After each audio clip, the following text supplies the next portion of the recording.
about this for a second. Concordia offers different intramural sports. Maybe they have about 10 or 15 intramural sports. Now let me list off some of the important things that intramural sports do here at Concordia. Intramural sports create community. They boost school spirit. And let me give you a few statistics. Intramural sports usually consist of teams of 10 to 15 people. You have to have at least a majority of the lesser gender on each team. But hold on a second. I just did exactly what the book told you not to do. And that is, I tried to put an analytical hat on all of you. I tried to lay out the facts and the numbers and make you think about intramural sports. But for this example in particular, you need to actually go out and experience intramural sports. That's the whole pitch of Concordia, is to go out and get involved in this community, not to just hear about it and be told about it. So I want to tell you all about my experience with intramural sports and maybe inspire you to get involved. I played intramural football this year, and the girls were obviously the lesser majority, so there were about 3 girls and maybe 10 guys. And it was really fun. It was flag football. And I played Powder Puff in high school, so I already loved playing football. And so we go out there. I'm kind of intimidated by all of these guys. They're all really big, and I ended up on a team of baseball players, which made for a lot of losses and not so many wins, but it was still a great experience. And it was the first intramural season of the year, and so it was kind of a good open door for everyone to meet each other. And intramural football was particularly fun because they really did rely on the girls because they got extra points, and it was so fun. We just got to run around. Sometimes the guys would give us the ball, sometimes they wouldn't.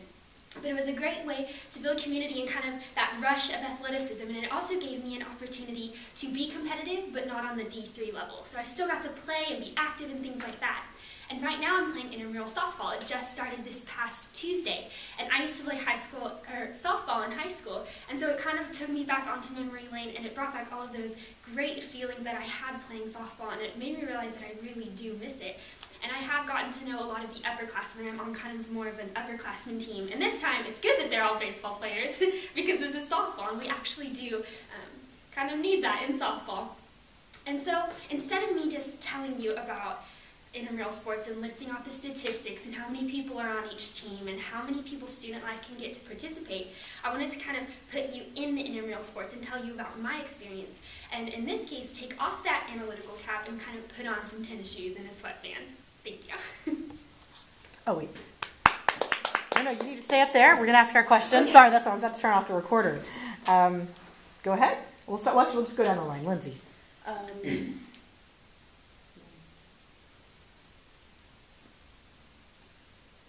Do you have one, Marissa?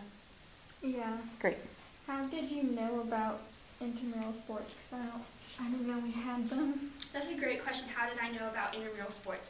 Well, I actually had some upperclassmen that work for Student Life, which is the organization that organizes all of the intramural sports. I actually had some of them come up to me and ask me to be on a team. And so it's kind of just you hear about it kind of thing, which I think they need to improve. I think they need to advertise it more, because I know it was a great opportunity for me to build friendships and for me to get involved here at Concordia. I know they have a few signs up. I see some softball signs up somewhere, but I think the way I heard about it was through a friend of a friend, and got asked to be on a team, so that's how I heard about intramural sports.